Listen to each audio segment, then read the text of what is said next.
Bismillahirrahmanirrahim. Makanya kita ini harus ngaji. Dulu itu biasa ulama gejol-gejolkan perkara madzhab kayak yang saya contohkan tadi. Orang yang membatalkan puasa lewat jima itu kan sanksinya berat. Sanksi ini karena jima, apa karena hadku hormati Ramadan bihuri usrin syar'iyyin, merusak kehormatan Ramadan tanpa uzur syara. Cara Imam Malik karena merusak Ramadan tanpa uzur syara sehingga gak jima pun hukumnya sama. Yaitu misalnya makan tanpa uzur, ya hukumnya sama. Kenapa sama? Jima istri hukumnya apa? Halal apa haram? Halal. Makan halal. Maka kalau itu kamu lakukan fina hari Ramadan, siang-siang Ramadan tanpa uzur syara, maka sanksinya sama-sama berat karena dianggap melecehkan kehormatan Ramadan. Cara Imam Syafi'i enggak, jima sama makan mulai dulu beda. Kamu makan wajib mandi enggak? Enggak. Kalau jima wajib. Kan beda. Ya beda itu tidak sama. Ya sudah, Imam Syafi'i memberi sanksi berat untuk jima, untuk makan tidak. Wong padha pintere kan yo penak. Penak kan? Sing ora penak iku padha gobloke, padha sok pintere. Lah iku debate ra barbar iku. Padha gobloke, nak debat padha sok pintere. Wis naudzubillah min dzalik. Kulo nek debate wong malah kudu guyu. Malah melok goblok, ngrungokno tok malah melok goblok. Wong debat agama kok gak ono referensi, ra ono kitabe. Amen muni menurut saya. Memangnya Anda penting dalam wali ora, ulama ora kok debat agama muni menurut. Memangnya Anda mujtahid? Kudune gak menurut kitab yang saya baca dalam mazhab Syafi'i kitabnya ini begini. Sing sitok bantah dalam mazhab Maliki kitabnya ini. Wah itu keren. Aku teko ning majelis. Debat menurut saya, emangnya Anda siapa? Nabi ndak, wali ndak, ulama ndak? Kok mau agama menurut Anda? Wis wargane ora mesti kok ape. Makanya dibiasakan pakai referensi, pakai sanad. Agama ini butuh sanad. Inna hadzal ilma dinun fanzuru amman ta'khuduna dinakum. Lihat di Muqaddimah Sahih Muslim. Agama ini ilmu, ilmu ini agama. Maka lihatlah ilmu itu kamu ambil dari mana? Karena tanpa sanad ini bahaya. Bahayanya tadi, misalnya begini. Ada orang alim soleh berteman orang kafir. Atau berteman orang fasik. Atau berteman perempuan cantik. Dia alim loh, alim soleh saya ulang lagi. Ada orang alim soleh berteman perempuan cantik. Atau orang fasik atau orang kafir. Pasti di hatinya satu. Wong ayu nak dikancani wong fasik, engkau malah melakukan hal-hal yang tidak terpuji. Nak dikancani wong alim, syaratnya soleh, saya ulang lagi, dibina, dijak ngaji, diarahkan yang benar, terus dinikahkan sama orang soleh. Ternyata pertemanannya hanya proses ngantar wong ayu tadi baik dan bernikah sama orang soleh. Berteman orang kafir ya dia mengajarkan hujah-hujah argumentasi Islam. Jika suatu saat berharap menjadi Islam. Tapi orang liberal melihat itu bukti bahwa agama itu bebas. Wong alim nyatane kancanan wong ayu, wong kafir, gak masalah. Itu pilihan mbahmu. Ini beda sama-sama cara zahir kancanan orang fasik, tapi asal orang soleh itu motifnya itu beda. Saya misalnya orang kaya, ada ulama kaya, itu senengannya blonjo, sampai bojone itu marah-marah. Saking parahnya ulama ini kebetulan keluarga saya, ini anaknya mulai itu anaknya kon golek utangan. Padahal nilai anaknya pertama berangkat dari rumah itu bawa uang, mau ngirimi anaknya di sarang. Itu orang Jawa Timur, kiai alim. Roh bakul kacang ning bis gak mentolo ditukoni. Roh bakul mainan saake wong tuwek Pak Dun ditukoni. Walhasil nduk sarang ku duwe entek. Tapi nggawa mainan, nggawa kacang putu-putu. Saake jare. Sama-sama belanja. Dekne niate nyebar rahmate Allah. Saya pernah ngalami itu meskipun di ada skala yang ekstrim itu. Saya sampai sekarang anak saya mulai TK, SD tak sangoni terus. Kadang beli jajan yang dia sama sekali gak doyan. Dulu ibunya yang marah sebelum ora dipangan kok dituku Gus. Ya masih ora dipangan bakule tetap seneng. Butuhe bakule iku payu ora kok dipangan ta ora. Tapi utek-utek medhit ngene kan pikirannya kan. Nek ora dipangan aja tuku ya sakake bakule ndonga supaya laris. Lah duit 5.000 bagi kita kan ndak penting wis bentek.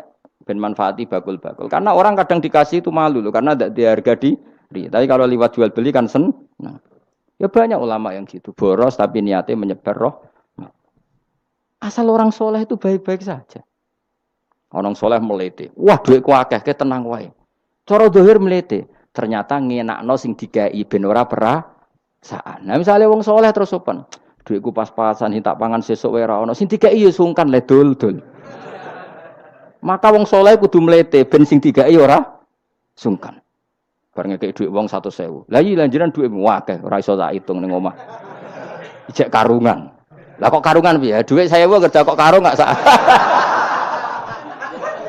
Butuh wae ngenakno sing dikai apa? Ngenakno sing dikai.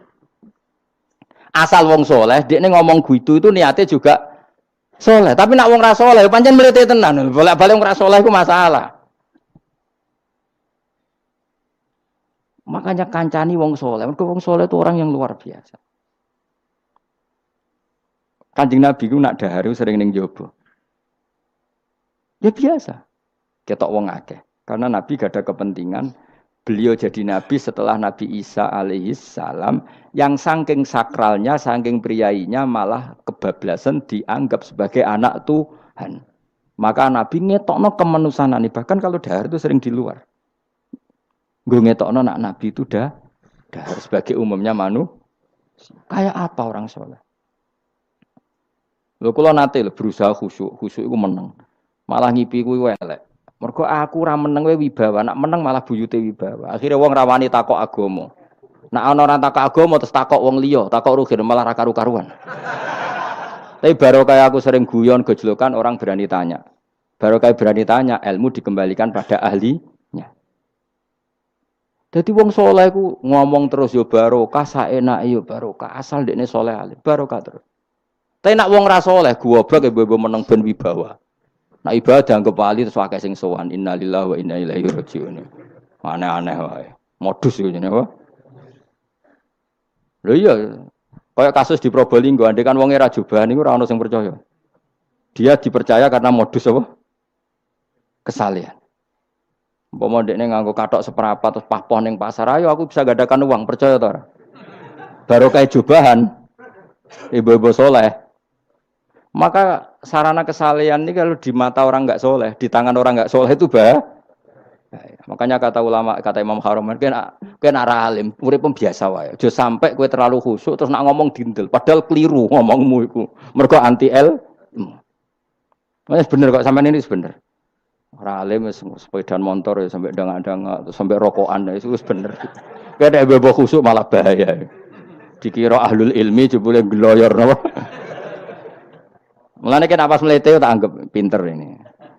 Menutupi apa nih. Wis pokoke terusno dhewe. Jadi itu ada aturannya. Pokoknya yang penting itu soleh alim. Makanya saya berkali-kali cerita, saya punya sanad sampai Sufyan bin Uyainah itu termasuk gurunya Imam Syafi'i. Ya gurunya Imam Syafi'i itu yang paling masyhur itu Muslim bin Khalid Az-Zanji ketika kecil. Beliau diajari sufi oleh Sufyan bin Uyainah. Kemudian ngaji hadis sama Imam Malik. Cuma di Indonesia yang terkenal beliau hanya muridnya siapa? Imam Malik. Sebenarnya dia ngaji lama itu malah sama Sufyan bin Uyainah. Sufyan bin Uyainah ini yang punya riwayat bahwa Nabi Isa dan Nabi Yahya pernah bertemu. Ketika bertemu di satu kampung, sing Nabi Isa tanya, "Aina sirarun nas?" Lalu rumahnya orang-orang fasik di mana? Sing Nabi Yahya selalu tanya, "Aina khiyarun nas?" Lalu rumahnya orang-orang baik di mana? Ini sama-sama Nabi dan sama-sama muda. Kita tahu Nabi Isa juga wa atainaul hukma napa? Sobia. Nabi Yahya ya Yahya khudil kitab bi quwwah wa atainaul hukma sobia. Nabi Yahya juga mulai cilik alim, Nabi Isa juga mulai cilik alim wa yukallimun nasa fil mahdi wa kahla. Ini sama-sama orang alim mulai kecil hanya dua itu, Yahya dan siapa? Isa. Itu sezaman. Saya ulang lagi sezaman. Sama-sama anaknya orang keren, Yahya bin Zakaria, anaknya Nabi. Isa bin Maryam adalah wali besar. Nasabnya. Akhirnya Nabi Isa yang mulai tanya, "Lima datas al aina khiyarun nas?" Kenapa kamu tanya rumahnya orang-orang baik di mana? Kata Nabi Yahya, kumpul orang soleh itu enak, nyaman. Ya kan nyaman kan kumpul orang soleh, tidak ada narkoba, tidak ada kegaduhan, tidak ada berisik. Terus gantian Nabi Yahya tanya, "Lima datas al aina sirarun nas?" Lalu kenapa Anda tanya di mana rumahnya orang-orang buruk? Terus kata Nabi Isa, "Anan Nabi, saya ini Nabi, biman zilatit tabib, ibarat dokter, udawil marto, maka saya mengobati yang sakit." Kalau Anda seorang dokter, nyari sampling penyakit, nyari di endemik daerah penyakit apa daerah sehat? Penyakit. Ya, tapi kalau kamu takut ketularan, nyari daerah sehat apa daerah berpenyakit? Itu sama-sama madhab dalam ilmu. Dulu itu ya biasa, perbedaan seperti itu biasa saja. Karena semuanya karena ilmu. Sekarang enggak, kubu sebelah yang ngotot, kubu sebelah ya dalile pokoknya. Mana ada ilmu dalile pokoknya? Pokoknya kunut itu gini, kalau tidak kunut gini. Memangnya Imam Syafi'i lahir tahun berapa? Kunut tidak kunut itu ada sebelum tahun 12 dan tahun 26. Gue eleng-eleng. Nak di vulgar roh jadi vulgar. Nak iku ra paham banget. Maka orang-orang alim tahunya ya kunut dan tidak kunut itu al-khilaf baina madzhabi Syafi'i wa madzhabi Abi Hanifah. Sekarang tahu-tahu di zaman akhir jadi politik identitas. Kayak misalnya begini, tak contohkan lagi perdebatan. Pakai peci putih. Gus Naji itu putranya Mbah Mun, meyakini pakai peci putih sunat sehingga santrinya pakai peci putih. Mbah saya, Kiai Hamid Pasuruan juga pakai peci putih. Santri Sidogiri semuanya pakai peci putih karena putih itu sunat ya sudah pakai peci putih. Tapi kalau Mbah Mun itu santrinya nggak boleh pakai peci putih, haram kata beliau. Kata beliau, jong kaji nih wong desa-desa nganti adol Tegal, adol sawah. Mbok saingi ketu 5.000 kata beliau. Nglarakno atine wong dosa apa haram? Dosa, Mbah. Lah ya iku dosa, mulane haram. Sehingga takannya akan santri sarang semua. Enggak ada santrinya Mbah Mun pakai peci putih, kecuali yang sudah kaji. Karena pikiran beliau itu menyakiti orang katanya. Karena kaji ini adol Tegal disaingi 5.000. Tapi Mbah Mun sebagai orang alim yang membiarkan pondoknya Gus Naji pakai peci putih. Mbah Naji juga membiarkan ketika pondoknya Mbah Mun pakai hitam. Makanya saya keterusan peci. Saya itu sudah kaji, tapi karena saya mulai dulu nggak pernah pakai peci putih terus keterusan sampai sekarang. Tapi suatu saat aku juga nganggukan kan, entah kapan suatu saat. Jadi aku soal Nabi keturunan iri, keterusan diharamno terus kebablasan ini. Itu logika ijtihad. Sama misalnya khasnya ulama itu pakai jubah, pakai apa? Ya sudah itu khasnya ulama. Terus kayak misalnya neng parkiran macak ngono. Alasannya anu tuh ulama. Kira-kira menyinggung orang apa ndak kira-kira? Kue kelakuan cek ra karuan jubah sunah Rasul terus kene parang tritis delok wong macem-macem jubah. Kacau gak? Elek-eleki nasab apa enggak?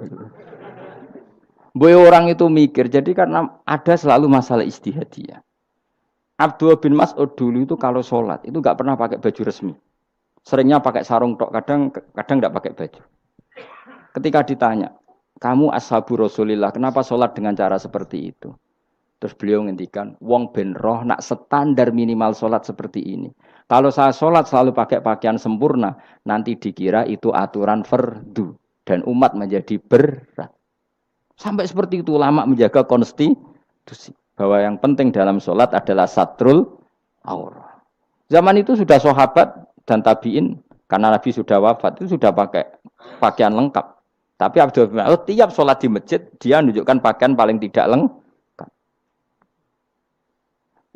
Jadi pernah beliau sholat itu hanya pakai sarung terus diikatkan di lehernya. Ketika ditanya, dulu kita dengan Nabi pernah sholat seperti ini. Akhirnya ulama menjadi tahu nak ngono sholat paling pokok itu nutupi mabena surah war rubah. Andai kan tidak ada cerita Abdul bin Mas'ud mungkin dikira sholat syarat sahnya ya seperti itu. Maksudnya pakai jubah terus, pakai pakaian begitu terus. Barokahnya Abdul bin Mas'ud orang tahu standar minimal. Jadi kalau ulama itu motifnya seperti itu. Rasulullah kira-kira senang qiyamul lail apa enggak? Senang. Tapi beliau qiyamul lail di masjid hari keempat, hari kelima sudah tidak keluar ke masjid. Karena Nabi kalau selalu melakukan nanti dikira fardu. Tapi kalau enggak melakukan nanti orang enggak qiyamul lail. Maka Nabi pernah melakukan ya pernah tidak. Ya sudah itu konstitusi dalam tradisi ulama. Jelas ya. Saya sholat di pondok saya sendiri sering jadi makmum. Karena semua kiai sudah jadi imam. Nanti dikira syarat sahnya imam itu kiai. Repot. Makanya saya tunjukkan kiai juga boleh jadi makmum. Andai kan semua kiai jadi makmum, saya nanti jadi imam. Ya semua ulama mulai dulu tradisinya gitu. Karena yang dikatakan fardu kifayah itu kalau sudah ada yang melakukan, yang lain tidak usah. Biar seimbang. Sekarang enggak do geruduk kabeh. Makanya terus kacau. Coba sekarang misalnya gini. Andaikan semua orang melakukan kebenaran kesunatan, yaitu misalnya semuanya ambisi iktikaf ning masjid. Terus tidak ada orang melakukan kebenaran ngrumat yatim, ngrumat jenazah, ngrumat jalan-jalan raya. Kan kacau. Mergo semuanya satu variasi kebenaran iktikaf ning masjid. Yatime sedang do mati, mergo do iktikaf kabeh. Tapi baru kaya ono sing iktikaf ning perapatan, nek ono wong tiba iso nulung, nek ono wong kesasar iso tako. Baru kaya wong sing iktikaf ning perapatan. Sayange terus bidung-bidung barang sayange. Sakjane niat iktikaf ku sah. Nawaitul iktikaf linusrati thoriq. Niat ingsun iktikaf nulungi dalan ben nek ana wong butuh. Coba sekarang, orang yang kecelakaan, pertolongan emergensi orang yang iktikaf di jalan apa yang di masjid? Di jalan, barokahnya banyak, itu tim SAR gratis. Umpama do niat soleh kabeh bumine pangeran, sah mbok iktikaf. Mulai sesuk gak apa-apa, iktikaf ning perapatan. Tapi buktikan kamu tidak berbuat macam atau tulisi relawan orang tersesat. Jadi ajane kebaikan itu ada di mana-mana. Makanya Nabi menyatakan kebaikan orang itikaf jadi katakan Nabi baik. Orang yang jalan-jalan kemudian ada duri disingkirkan juga disifati Nabi orang baik. Orang yang rumah yatim disifati Nabi orang. Bahkan orang yang hubungan intim dengan istrinya sama Nabi ya disifati orang baik. Sampai sahabat tanya, masa urusan gitu dapat pahala ya Rasulullah? Loh iya, andaikan itu sama orang lain kan malah dosa. Berhubung sama istrinya maka dapat pahala. Kayak apa Nabi ngitung kebaikan sekian banyaknya. Tahu-tahu di zaman akhir kubunya saja yang baik. Ini apa-apaan? Ini kalau iskal. Yo mareni yo tobat. Kebaikan adalah sesuatu yang dikatakan Allah baik di kubu kita maupun di kubu sebelah. Mau kubu sebelah ya apa saja. Baik di partai kita maupun di partai sebelah. Maupun di ormas kita maupun ormas sebelah. Karena semua kebaikan otoritasnya di Allah Subhanahu. Ada nabi yang senengane ngurus wong fasik, Nabi Isa. Karena berpikiran nabi itu tabib, ya tabib itu yudawil untuk mengobati yang sah. Ada nabi kayak Nabi Yahya. Karena kalau orang kayak kamu tak suruh ngobati orang fasik, kira-kira katut tak sing fasik tobat. Cara rohin tak cul ngobati wong wayu, kira-kira sing katut sapa? Sing ayu dadi ngaji apa sing ngaji dadi ya ukur dhewe, nak ora kuat niru Nabi Yahya, nak kuat niru Nabi Isa. Tapi kowe ora nabi masalah. Ya sudah, yang penting roh ilmunya, bahwa dulu itu biasa. Paham ya? Makanya Sayyidina Abu Bakar jadi wali karena akhlaknya baik. Tapi akhlak baik itu tidak cukup untuk melindungi Rasulullah. Karena ketika Nabi diteror, Abu Bakar tidak bisa berbuat banyak. Sehingga ketika Abu Bakar sudah Islam, Nabi itu masih sembunyi. Sampai ketika lihat Umar gelut di pasar Uqad, dia petarung yang menangan, Nabi berdoa, Allahumma aizal Islam bi Umar. Semoga orang seperti ini itu masuk Islam. Karena ini rapati butuh sopan, ini butuh petarung.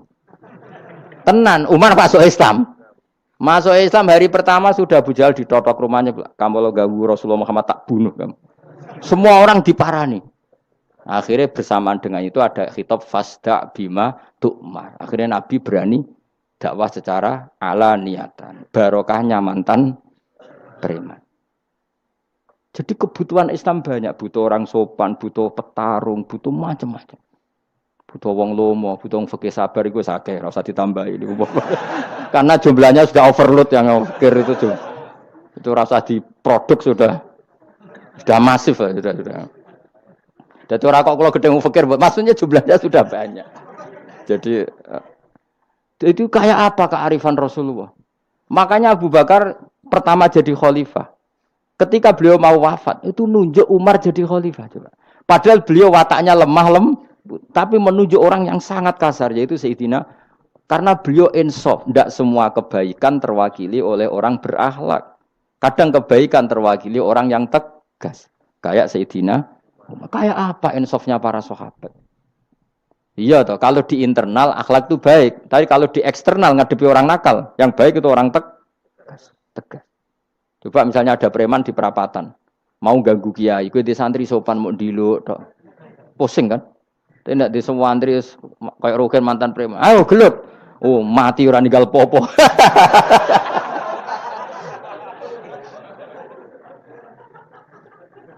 Itu kan keren, apa? Keren. Makanya Abu Bakar ketika, lu ya, sampean tahu kan hadisnya Umar, setiap ada orang munafik macam-macam pamitnya sama Nabi, dakni adrib pun izini Nabi tak biacok. Ya setiap hari kegiatannya gitu terus. Tapi dulu orang tuh insaf, Abu Bakar insaf, kelebihannya Umar di situ. Umar insaf, kelebihannya Abu Bakar di. Maka ketika kandidat khalifah, Umar mengangkat Abu Bakar jadi khalifah dan disetujui semua sahabat. Ketika Abu Bakar mau wafat menunjuk Umar dan disetujui semua sahabat. Orang kok Abu Bakar pepe wong alus, golek sing sejenis aku ndak. Karena dulu semua orang itu pakai insaf, pakai kesadaran sing super tinggi, tidak nuruti nafsu. Saya andekan ada orang alim sekelas saya kok mau ganti tafsir Jalalain, ganti Gus Fikih yang mendesak Fikih. Terus dia alim enggak masalah ya. Salahnya dia alim keramat. Oh, dia ngerti Allah Mahfud nak setingkat aku. Nak roh berarti hok. Karena dulu itu begitu, lama dulu itu seperti itu. Biasa. Sekarang itu enggak. Orang itu kalau enggak kelompoknya enggak mesti salah. Abu Bakar itu Raqiqul Qalbi. Raqiqul Hawashi. Riqqatul Qalbi. Tapi beliau justru menunjuk Sayyidina Umar. Karena dia tahu Islam itu musuhnya banyak. Butuh orang tegas. Umar juga tahu bahwa di internal Islam itu butuh Riqqatul Qalbi. Sehingga beliau hormat sama Abu Bakar. Tak pimpin aku. Wah, bubar kabeh. Tapi dari Abu Bakar, ning jobo aku tok wong mleten ora ono sehingga dua beliau saling melengkapi dan itu luar biasa. Nah, khilafnya ulama kira-kira seperti itu. Yang peci putih ya silahkan gue iling-ilingan nak putih itu sunat. Tapi sing ireng, piye-piye kaji desa iku disaingi kedul 5.000 gak terima aja. Yakin deh, Bos. Nah, saya ini mulai kecil di sarang. Tapi mertua saya itu keluarga Pasuruan. Jadi saya ya, lucunya saya kalau ngajar di Pasuruan pakai peci hitam. Sebagian santri separuh pakai peci hitam menghormati saya. Sebagian pakai putih menghormati kiainya. Jadi jadi saya lihat ini ya sepanjang sejarah kalau saya ngajar itu jadi warna-warni itu karena tadi saya kaget kok banyak yang pakai peci hitam. Menghormati jenengan yang putih masih banyak separuhan. Ya enggak ada yang merencanakan, ya alami saja. Nah, cara sampean bener di. Putih apa hitam? Putih apa hitam? Bebas. Karena tadi ini masalah nopo istihad. Pun kalau terus nang. Supaya sementing wau iman itu sesuatu yang absolut. Maka kita andaikan Allah tidak bikin surga neraka pun kita tetap sebagaimana kita mengatakan 1 tambah 1 2 dapat hadiah apa? Tidak dapat hadiah ya tetap mengatakan 2. 1 tambah 1 pasti 2.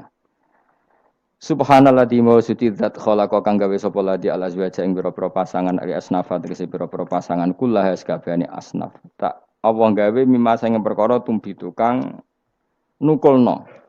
Nukulno apa bahasa Indonesia? Menumbuhkan apa al-ardu bumi minal hububi sanging pira-pira bebijian wa ghairi halan yana hubub. Wa min anfusihim lan Allah gawe jenis sejodohan sangka awak dhewe ne wong akeh. Jadi Allah bikin sesuatu itu berjodoh-jodoh, berpasang-pasangan. Termasuk manusia juga berpasang-pasangan. Minat zukuri sing pira-pira lanang wal inasilan pira-pira wedok, wa mimalan sing perkara la ya'lamuna kang ora ngerti sapa wong akeh. Maksudnya zaman belum ditemukan listrik misalnya atau belum ditemukan apa saja yang zaman itu enggak ada. Allah ngendikannya gini, Maha suci zat yang bikin tumbuhan, bikin hewan semuanya berpasang-pasangan. Termasuk manusia juga berpasang-pasang. Dan Allah juga bikin berpasang-pasangan dari sesuatu yang sekarang belum dikenal di era itu. Jenenge wa mimma la ya'lamun. Ya era itu misalnya enggak ada listrik, tapi setelah ada listrik ya sama, ada plus, ada minus. Jadi sama, tetap polanya asal selain Allah itu pasti berpasang. Meskipun sesuatu itu sekarang belum dikenal. Kayak zaman dulu kan belum ada listrik, tapi setelah ditemukan listrik juga ada plus, ada minus. Itu jenis wa mimma la ya'lamun, dan dari sesuatu yang kamu tidak tahu. Minal makhlukati sing pira-pira makhluk al ajibati kang gawokno al gharibati kang aneh utawa kang subhanallah.